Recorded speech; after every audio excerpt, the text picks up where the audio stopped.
안녕하세요. 다양한 대중문화 콘텐츠를 리뷰하는 남자 법인입니다. 이번 영상에서 리뷰할 작품은 2024년 10월 23일 개봉 한국 영화 더 킬러스입니다. 개봉한 지 1년이 지난 영화를 왜 지금 리뷰하느냐? 제가 최신작 위주로 리뷰를 하지만 그럴 만한 이유가 있으면 지난 작품들도 이렇게 리뷰를 하게 됩니다. 이 작품의 경우는 최근에 넷플릭스로 공개가 되었습니다. 저는 이런 영화가 있는지도 몰랐고요. 넷플릭스 한국 순위 탑10 안에 있어서 정보를 보니까 또 제가 좋아하는 여배우 심은경이 주연이더라고요.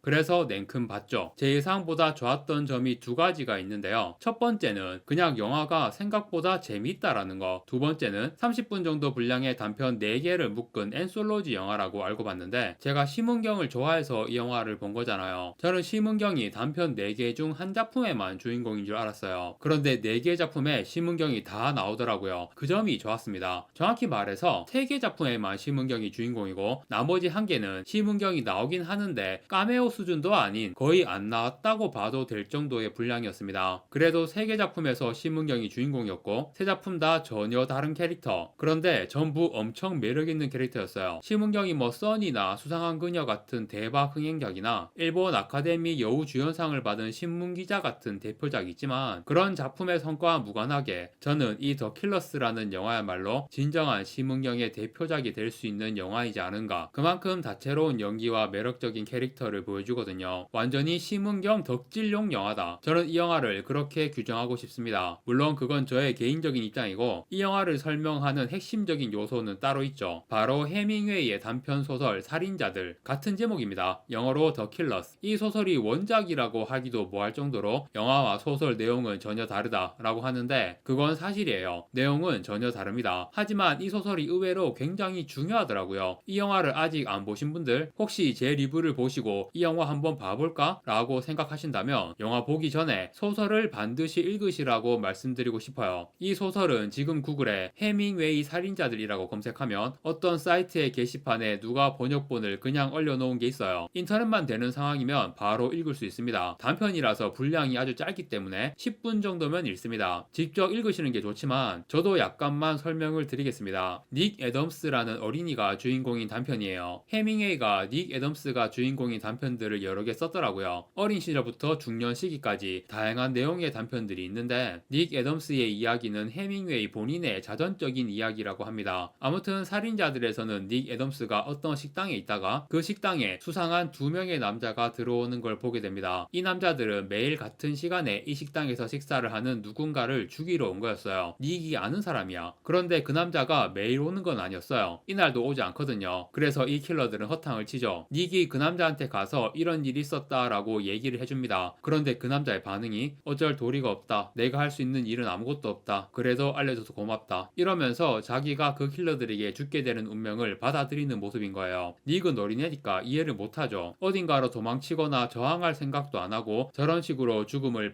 받아들이겠다는 태도. 그러니까 닉의 유년기를 그리는 단편들은 이런 식으로 닉이 어른의 세계를 알아가는 내용인 거예요. 죽음의 운명을 받아들인다는 것. 어린애들은 이해하기 힘든 개념인데 그런 식으로 어른의 세계를 알아가는 거죠. 그리고 식당 주인이 나서지마 이런 일에 끼어들면 좋은 걸 못 본다 이러면서 쉬쉬하는 모습. 그런 것도 닉이 이해하기 힘든 어른의 세계인 거고 대충 그런 내용의 작품이라고 보면 되겠습니다. 이 작품은 내용도 짧고 정보가 극도로 제한되어 있어서 다양한 상상력을 불러일으킵니다. 킬러들과 그들의 타겟이 되는 남자의 배경 스토리 그리고 이후에 벌어질 상황에 대해서 여러 가지 흥미로운 상상을 할 수가 있죠. 안드레이 타르코프스키가 영화학교 졸업 작품으로 이 소설을 원작으로 한 단편 영화를 만들었다고 하고 그 외에도 이 소설을 원작으로 만들어진 영화가 몇 편 있습니다. 한국 영화 더 킬러스를 보기 전에 소설을 읽는 게 좋다라고 생각하는 이유는 소설과 내용은 전혀 다르지만 이 영화의 몇몇 대사와 장면들이 소설에 나온 대사와 장면을 그대로 따왔거나 변형한 것들이 있어요. 특히 가장 마지막에 나오는 이명세 감독의 작품에 그런 게 많아요. 단편 4개 중에서 이명세 감독 작품만 엄청 난해하거든요. 시작부터 끝까지 거의 모든 장면이 도대체 이게 무슨 의미지 싶은 대사와 장면이 계속 나와요. 보면서 엄청 혼란에 빠지게 되는데 소설을 읽었다면 몇몇 장면과 대사는 아 소설에 나왔던 그거구나 하고 알아보니까 그나마 좀 덜 혼란스럽게 볼 수 있다. 이게 되게 중요합니다. 이 마지막 이명세 단편 때문에 이 영화 전체의 감상과 느낌이 크게 달라질 수 있거든요. 이 마지막 구간을 그나마 덜 혼란스럽게 통과해야 이 영화의 전체적인 감상이 좋게 남을 수 있을 거예요. 되도록이면 소설을 읽는 게 좋습니다. 더 혼란을 줄이려면 보면 저도 몰라요. 모르는데 시내21에서 읽은 심은경 인터뷰가 있거든요. 이 작품을 이해하는데 도움이 되는 영화들을 알려주더라고요. 찰리 채플린의 위대한 독재자, 자크 타티의 윌로시의 휴가, 플레이타임, 앙리 카르티의 브레송의 소매치기 이런 영화들까지 다 섭렵하고 공부하면 마지막 이명세 작품을 이해하기가 더 쉬울 것이다. 하지만 그렇게까지 할 사람은 거의 없겠죠. 그렇게까지 안 하고 소설만 읽어도 큰 도움이 될 거라고 생각합니다. 그리고 해밍웨이 소설 외에 이 작품의 주요 모티브가 되는 또 다른 예술 작품, 에드워드 호퍼라는 화가가 1942년에 공개한 밤을 새우는 사람들이라는 미술 작품이 있어요. 해밍웨이 소설과 마찬가지로 정보가 거의 없는 상황에서 여러 가지 상상들을 하게 만드는 그림입니다. 영화 더 킬러스를 보면 해밍웨이 소설보다 오히려 이 그림의 모티브가 더 강한 것 같다. 그런 생각도 들어요. 더 킬러스에 들어있는 4개의 단편을 한 편씩 간단하게 내용 설명해 드리겠습니다. 첫 번째 단편은 김종관 감독이 연출한 변신입니다. 4개의 단편 중 호퍼의 모티브가 가장 강하게 들어간 작품입니다. 딱 요런 느낌의 장소가 두 군데에 나오거든요. 한 곳은 양익준이 잠깐 카메오로 등장하는 장면, 무슨 조직의 보스 같은 역할인데 혼자 식사하다가 부하의 전화를 받고 살인을 컨펌하는 그런 장면으로 짧게 나옵니다. 그리고 또 한 곳은 이 작품의 메인 배경이 되는 곳, 역시 호퍼의 그림과 동일한 구도로 바텐더 한 명과 남자 한 명, 그리고 나중에 들어온 남자 여자 한 쌍, 그렇게 4명이 있는 모습이 그림과 동일한 구도로 나와요. 그런데 혼자 있는 남자 등에 칼이 꽂혀 있거든요. 칼이 꽂혀 있는데도 전혀 아파하지도 않고 아무렇지도 않게 바텐더와 대화하고 있어요. 이 작품은 되게 재밌는데 스토리의 구성이 조금 아쉬운 게 있어요.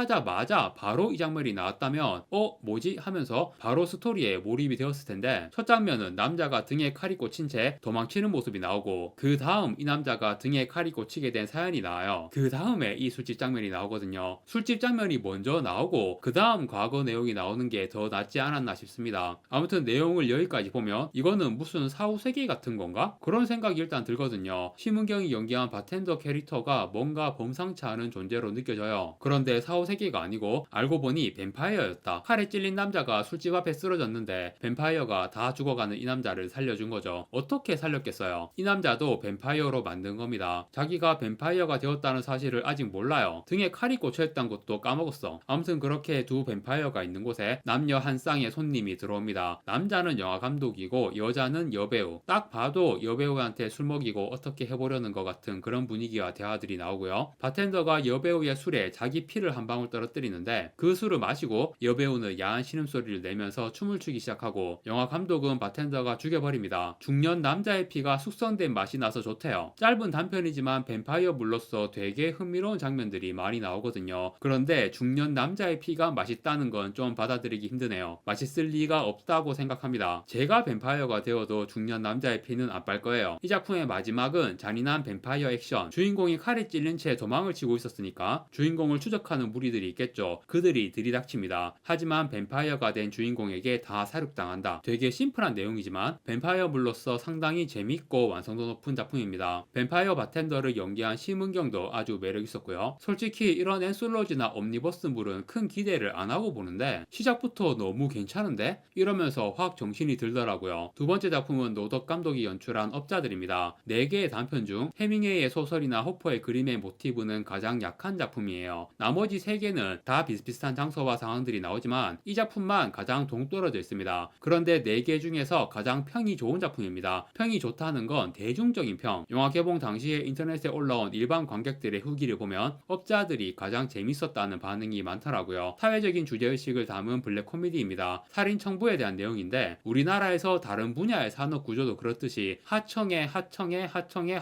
이런 식으로 사람 하나 죽이는데 업자들이 계속 엮여요. 그러면서 단가는 후려치고 처음에는 보상 금액 6억 원, 그 중에서 성금으로 3억을 받고 일이 끝난 후 나머지 3억을 받는 거예요. 그런데 3억을 받은 업자가 하청을 주면서 1억을 주거든요. 그 1억을 받고 또 하청을 주면서 3천만 원을 주고 그걸 또 하청을 주면서 300만 원을 줘요. 300만 원 받은 업자는 완전 사회초년생 풋내기. 얘가 이제 살인을 실행하는데 혼자 하기 힘드니까 친구 2명을 부릅니다. 여자 1명, 남자 1명. 그런데 여자한테는 30만 원을 주고 남자한테는 10만 원을 줍니다. 남자는 그걸 모르죠. 다 똑같이 10만 원만 받고 하는 줄 알아요. 이렇게 하청을 계속 주면 단가가 후려쳐지는 것과 함께 업무 자체도 개판이 됩니다. 의뢰인이 타겟에 대한 많은 정보를 주었거든요. 그 정보가 하청을 거치는 단계에서 다 누락되고 왜곡되고 하는 거야. 타겟이 주차장 C구역에 차를 댄다고 알려줬는데 B구역에서 찾고 있고 주말에는 출근 안 하니까 꼭 평일에 해야 한다고 전달했는데 주말에 목격자가 없을 테니 주말에 하자 막 이러고 있고, 차종이 올리브 그린 색상의 페라리인가? 그건데 그냥 녹색차, 이 정보만 알고 있는 거예요. 하필이면 B구역에 녹색차가 있어. 정확히 차종은 모르겠는데 녹색 국산차인 것 같아요. 인기 없는 색상이라 가격이 저렴한 중고차를 구입한 느낌. 타겟이 엄청 부자인 대학 교수인데 그냥 서민인 대학 원무과 직원을 납치해버린 거예요. 심은경이 엉뚱하게 잡혀간 피해자 역할이고요. 하청을 주면서 또 전달되었던 정보가 타겟이 진짜 나쁜 놈이다, 그러니까 이거는 돈이 중요한 게 아니다, 이거는 더 좋은 세상을 만들기 위한 뜻깊은 행위이다, 뭐 그런 식으로 지들끼리 자기 체면을 거는 거예요. 이 작품은 확실히 평이 좋을만합니다. 재미도 있고 짧은 내용 안에 사회의 풍자를 아주 직관적으로 잘 담아냈어요. 결말도 흥미로운데 그나마 타겟에 대해 제대로 전달된 정보가 타겟이 대학 교수라는 거, 심은경이 자기는 교수가 아니라는 걸 증명해서 결국 엉뚱한 사람 잡아온 걸 알게 되죠. 그런데 심은경도 타겟인 대학 교수한테 원한이 있어요. 이 교수가 근무 끝날 시간까지 일을 시키는 바람에 딸이 아픈데 병원에 데려가지 못해서 딸이 죽었다는 거예요. 딸의 보험금 3억이 있는데 그걸 한 푼도 안 쓰고 있다. 그 돈을 지금 바로 줄 테니까 날 풀어주고 그 교수를 죽여라. 그래서 3명이 1억씩 다 받습니다. 그런데 이번에는 얘네가 어떤 외국인을 불러서 5만원을 주면서 살인 의뢰를 시키는 거예요. 이 외국인이 돈이 너무 적은 거에 빡쳐서 경찰에 신고를 해버립니다. 그래서 엮여있던 업자들과 의뢰인까지 다 잡혀가요. 이 사태의 원인이었던 나쁜 교수, 위에 있는 인간은 아무 탈도 없고 그 아래에서 지들끼리 지지고 볶다가 다 같이 망하는 이 부조리한 사회 구조의 단면을 보여주는 아주 우픈 결말이었습니다. 세 번째 작품은 장항준 감독이 연출한 모두가 그를 기다린다입니다. 이 작품에는 사실상 심은경은 출연하지 않고요. 잡지 표지 모델로 얼굴만 나옵니다. 1979년 10월이 배경이에요. 그 사건이 일어났던 그날인 것 같기도 하고, 세 번째 단편과 네 번째 단편은 앞에 두 단편보다는 그나마 해밍웨이 소설에 가까워집니다. 식당에 2인조 킬러가 들어오는 장면, 소설과 동일한 장면이 세 번째, 네 번째 단편에 다 있어요. 그리고 모두가 그를 기다린다에서는 매일 같은 시간에 같은 식당에서 식사를 하는 인물도 등장합니다. 소설에서는 그 인물이 킬러들의 타겟이었죠. 그런데 그 인물이 식당에 매일 오는 건 아니었거든요. 네 번째 단편에서는 이것도 동일해요. 매일은 아닙니다 라는 대사가 나와요. 그런데 세 번째 단편에서는 매일 옵니다. 매일 식당에 오는 남자. 그런데 이 남자는 타겟이 아니고 사실 잠복 중인 형사였습니다. 어떤 범죄자가 이 식당에 출몰한다는 소문을 듣고 잠복 중인 거죠. 그 범죄자는 유명한 살인마인데 이름만 알고 아무도 얼굴을 몰라요. 그런데 이 살인마한테 거액의 현상금도 붙었나봐요. 그래서 이 살인마를 노리고 또 다른 킬러들도 오는 거죠. 2인조 킬러가 먼저 오고, 그리고 순경 차림을 한 또 다른 킬러가 옵니다. 이 순경 차림 킬러는 이미 밖에서 잠복 형사의 동료 형사를 칼로 찔렀고요. 얘도 그냥 또 다른 살인광이야. 현상금보다는 뭔가 내가 더 대단한 살인마야 라는 걸 증명하려고 온 느낌. 각각 신분도 이유도 다르지만 동일한 타겟을 노리는 4명이 한 식당에 모인 거죠. 해밍웨이 소설가 호포의 그림에서 모티브를 따온다면 가장 무난하게 나올 만한 스토리입니다. 이런 내용을 선택한 게 장항준스럽기도 하고요. 서부극이나 타란티노풍. 그리고 식당에 4명 말고 1명이 더 있는데 식당 주인인 젊은 여자예요. 이런 내용은 서부극뿐 아니라 무협 장르스럽기도 하죠. 이 식당 주인 캐릭터는 신용문 객잔의 장만옥이 생각났습니다. 신용문 객잔에서 장만옥이랑 주방 칼잡이를 합친 느낌의 캐릭터. 이 스토리에서 나올 반전은 뻔하죠. 이 여자가 살인마였다. 결국 4명 다 여자에게 죽습니다. 그리고 마지막에 이 여자의 엄마가 등장하는데 대대로 같은 일을 해온 여자들 같고, 처음에 식당 여자가 잠복 형사한테 대접하는 음식 중에 무슨 빨간 젓갈 같은 게 있는데 원래 우리끼리만 먹고 손님한테는 안 내놓는데 특별히 대접하겠다, 한번 먹어봐라 이러면서 의미심장한 표정을 지어요. 이 젓갈이 인육이라는 해석이 있죠. 신용문 객잔에서도 그런 비슷한 내용이 있으니까 자연스럽게 비슷한 느낌으로 이어지는 것 같습니다. 마지막 단편은 이명세 감독이 연출한 무성영화. 이 작품은 내용을 전혀 이해를 못하겠습니다. 출연한 배우들조차도 전혀 이해 못한다고 할 정도의 내용이거든요. 고창석은 대놓고 이해 못한다고 말했고, 심은경은 대본을 읽은 상태에서는 전혀 이해를 못했다. 그런데 촬영 전에 이명세 감독에게 일주일 동안 강의 같은 걸 들었대요. 영화에 대한 강의. 그래서 영화의 몇몇 장면들은 이해하게 되었다 라고 하는데, 인터뷰한 기사의 행간을 보니까 심은경도 완전히 이해는 못하지 않았을까. 제 생각에 이명세 감독 본인 말고는 이 세상에 그 누구도 이 작품을 완전히 이해하지는 못할 거라 생각합니다. 대놓고 예술 영화로 만든 작품이고요. 그러니까 이거는 영화라는 느낌보다는 미술이나 시를 보는 느낌에 가까워요. 그래도 어쨌든 내용이란 게 있긴 합니다. 있습니다. 일단 작품의 제목은 무성영화인데요. 정작 이 작품은 제목값을 못하고 무성영화가 아니에요. 음향, 음악, 대사, 나레이션 다 잘 들리고요. 영화가 이렇게 시작합니다. 1979년 한 발의 탄환이 어둠의 심장을 꿰뚫었다. 그러나 탕탕탕 어둠은 끝나지 않았다. 처음 한 발의 탄환은 11.6, 그 다음 탕탕탕은 12.10이겠죠. 솔직히 말하면 시작부터 좀 에이스럽더라고요. 이명세 감독 세대의 창작자들 너무 많이 그 시대 이야기를 해왔으니까 좀 새로운 거 할 생각이 없는 건가? 그런 생각이 들었습니다. 그런데 이 작품의 기획, 촬영 시점이 2022년부터 2023년 정도, 그리고 이 영화는 2024년 10월에 개봉했습니다. 그로부터 2달 뒤에 우리나라에 무슨 일이 터졌죠. 비단 창작자들뿐 아니라 이 사회 자체가 계속 어느 지점에 지긋지긋하게 머물러 있는 느낌은 듭니다. 아무튼 이 작품의 배경은 도심 어느 곳 지하에 존재하지만 존재하지 않는 도시 디아스포라 시티라는 곳의 한 식당이 배경입니다. 디아스포라는 본토를 떠나 타국에서 살아가는 공동체 집단을 의미한다고 하더라고요. 즉 디아스포라 시티는 떠나거나 쫓겨난 자들이 모여있는 곳이라는 의미겠죠. 이곳은 지하에 있어서 밤낮도 모르고 날씨도 몰라요. 그런데 밖을 볼 수 있는 구멍이 있대요. 그 구멍은 식당 한 곳에 유리 장식물 같은 형태로 되어 있는데 그 유리에 바깥 하늘의 풍경이 비치는 거예요. 아무튼 그런 식당에 2명의 킬러가 옵니다. 그리고 식당에 일하는 직원은 3명입니다. 즉 식당에 5명이 있는 거고, 이거는 해밍웨이 소설과 동일합니다. 그런데 주인공이 소설에서는 손님이었는데 영화에서는 종업원이라는 차이점이 있습니다. 이 종업원이 심은경이고 선샤인이라는 이름입니다. 그리고 나머지 2명은 고창석과 김금순인데 이름이 각각 스마일과 보이스입니다. 선샤인은 얼굴이 어두워, 스마일은 웃지 않고, 보이스는 말하지 않습니다. 그러니까 이 작품의 전체 내용은 억압받는 민중들의 저항, 뭐 그런 테마인데요. 이 작품을 관통하는 핵심적인 대사, 아무 말도 아무 일도 하지 않으면 아무 일도 일어나지 않을 것이다. 이런 대사에서도 명확히 드러납니다. 그런데 이 작품의 디테일한 장면과 대사들이 도무지 의미를 알 수 없는 것들이 너무 많은 거예요. 대놓고 말하겠습니다. 감독만 아는 의미, 감독의 일주일 강의를 듣고 나서 그나마 조금 이해할 수 있는, 그 강의를 듣고 출연까지 한 배우들조차도 모르겠다고 하니까 그냥 일반 대중이 봐서는 전혀 이해를 못하는 거죠. 앞에서 말했듯이 그나마 소설을 읽으면 조금 나아서 시계가 몇 분 빠르다, 이것도 소설에 나오는 내용이고요. 이 식당의 대표 메뉴, 사과 소스에 으깬 감자를 곁들인 구운 돼지고기, 이것도 소설에 나오는 메뉴를 약간 변형한 거예요. 킬러가 그걸 주문하니까 지금 그 요리를 하는 시간이 아니라서 거절하는 것도 소설과 동일합니다. 하지만 그 외에 너무 많은 장면과 대사들이 있고 도무지 의미를 이해할 수 없어요. 이명세 감독이 인터뷰도 많이 했는데 제대로 설명도 안 해줍니다. 그나마 분명히 밝힌 거는 사실 억압당하는 민중의 저항이라는 내용이 표면적으로 보이기는 하지만 이 작품은 영화에 대한 주제, 그리고 예술에 대한 주제를 담고 있다고 합니다. 즉 지금 시대에 진정으로 억압을 당하고 있는 건 예술이다 라는 메시지로 읽히고요. 정치 권력에 의한 억압이라는 측면도 있을 수 있지만 이 사회에서 혹은 대중의 의식에서 예술 자체가 죽어가고 있다 라는 사실은 모두 느끼고 있잖아요. 특히 영화라는 분야는 더 그렇죠. 디아스포라 시티 주민들이 구멍을 통해 바깥 세상을 보는데 스마일은 그 구멍이 나에게는 영화관과 같다 라고 말하거든요. 진정한 영화로서의 영화, 예술로서의 영화를 그런 것이 존재하지 않는 지하에서 작은 구멍을 통해 꿈을 꾸듯이 보고 있는 세상이라는 거예요. 한 번쯤 고민해볼 주제이긴 합니다. 특히 2024년부터 2025년까지 1년 남짓한 기간 동안 우리나라 영화산업 구조가 그야말로 대격변을 겪고 있잖아요. 전 세계적으로 넷플릭스가 전통의 대형 스튜디오들을 집어삼키고 있고 한국에서는 극장 관객수가 폭락했죠. 영화관 내지는 영화 자체가 죽어가고 있는 시대에 예술 타령하고 있을 상황도 아닌 것 같지만 존재 자체의 위기라는 면에서는 동일한 맥락이죠. 하지만 저는 지금 이런 작품들은 대중을 더욱 영화에서 멀어지게 만들 뿐이라고 보고요. 그것이 안타깝지만 냉혹한 현실입니다. 이명세 감독은 작품 안의 디아스포라 시티를 지금 영화라는 매체에 대한 대중들의 인식과 완전히 동일시하는 것처럼 보이고요. 이 작품을 보면 거울 같은 대칭 이미지 혹은 연결된 컷이 좌우 반전이 되거나 위아래가 뒤집히면서 회전하는 이미지들이 계속 나오는데 디아스포라 시티가 표현하는 메시지가 그다지 와닿지 않는다라고 느껴지면서도 슬쩍 머리를 회전해서 저 자신의 사고의 이면을 들여다보면 어느 정도 공감이 가는 메시지 같기도 한 거예요. 그런데 어쩌겠습니까? 영화에 나오는 대사처럼 Anniversary is not today, tomorrow. 계속 내일로 미루면서 도달할 수 없는 해답을 바라만 보고 있는 거죠. 쉽게 말해 지금 영화는 답이 없다. 지금은 일단 극장 관객수에 대한 이야기만 다들 하고 있는데 영화라는 문화 혹은 예술의 근본적인 위기라는 담론이 앞으로 많이 나오게 될 것 같습니다. 이명세 감독이 이 작품을 통해서 묵직한 한 방을 일단 날려준 셈이고요. 작품의 내용으로 다시 돌아와 보면 식당에 온 2인조 킬러가 이 식당에 올 예정인 누군가를 암살하려 하고 주장하고 있고, 스마일은 소설과 동일하게 이런 데 끼어들면 안 된다는 뜻을 밝히지만 선샤인과 보이스가 주도적으로 저항을 하게 되고요. 이명세 감독 특유의 스타일리시한 액션 연출들이 많이 나옵니다. 그런데 이명세 감독도 좀 새로운 걸 받아들여야 하지 않나. 작품의 제목을 무성영화로 하고 무성영화 시대의 여러 장치와 오마주를 담으려고 한 건 알겠지만 좀 최근 거, 사실 이것도 지금 기준으로는 엄청 예전이긴 한데 심은경이 하는 정지 액션을 보여줄 거면 헥토 파스칼 킥이 무조건 나와야지. 이건 좀 아쉽네요. 혹시 누군가 아이디어는 냈는데 왠지 심은경이 싫다고 했을 것 같기도 하고요. 아무튼 킬러들과 싸움을 벌여서 스마일은 죽습니다. 하지만 선샤인과 보이스가 결국 킬러들을 쫓아내는데 성공해요. 그 후 계속 흑백이었던 화면이 컬러로 전환되는데 햇빛이 들어오고 있는 식당에 심은경이 혼자 있죠. 단순하게 해석하면 지금까지 나온 내용들은 심은경의 내면에서 벌어진 일들이 아닌가. 선샤인, 보이스, 스마일 이런 게 사람 이름이라고 볼 수 없잖아요. 그 세 가지가 다 이 캐릭터의 자아의 한 측면으로 볼 수 있는 거고, 영화의 마지막에 심은경의 대사가 그 다음엔 이라는 대사거든요. 앞에서 이 대사가 나온 게 킬러들에게 당신들이 타겟을 죽인 후 그 다음엔 어떻게 되냐 라고 물어보니까 그 다음엔 아무 말도 아무 일도 하지 않으면 아무 일도 일어나지 않을 것이다 라고 답을 해요. 마지막에 그 다음엔 이라는 대사가 다시 나온 게 아무 말도 아무 일도 하지 않으면 아무 일도 일어나지 않을 것이다 라는 말을 더 이상 하지 말라는 의미겠죠. 그래, 무슨 말이든 뭐든 해야지. 하지만 참 답이 없네요. 이 작품 자체에 대해서도 대체로 반응이 안 좋은 편이고, 만약 이 작품을 더 긴 내용으로 단독 장편 영화로 만들어 개봉했다면 극장에서 막 환불 사태 이런 것도 일어나지 않았을까 싶습니다. 그나마 앞에 나름 대중적으로 재밌는 새 작품과 묶어서 엔솔로지의 마지막 작품으로 나와서 이 정도의 반응이지. 그리고 심은경의 역할도 컸다. 앞에서 헥토 파스칼끼리 얘기했지만 심은경도 이제 30대인데 여전히 헥토 파스칼 시절의 귀여움을 보여준 게 되게 인상적이었어요. 심은경이 출연한 앞의 두 작품도 좋았지만 마지막 작품에서 심은경의 모습이 너무 씹덕스러운 거예요. 특히 마지막 액션 때 얼굴의 절반에 밀가루가 묻으면서 쾌걸 조로 같은 모습이 되는데 되게 씹덕스럽고 멋있더라고요. 여기에 헥토 파스칼키까지 나왔다면 최고였을 텐데, 아무튼 심은경의 팬이라면 진짜 만족하면서 볼 수 있는 영화입니다. 괜찮은 작품이에요. 넷플릭스 순위가 계속 하락하고 있는 게 안타깝습니다. 많이들 보셨으면 좋겠습니다. 한국 영화 더 킬러스의 리뷰는 여기까지 하고 마무리하겠습니다. 구독과 좋아요 부탁드립니다. 시청해주셔서 감사합니다.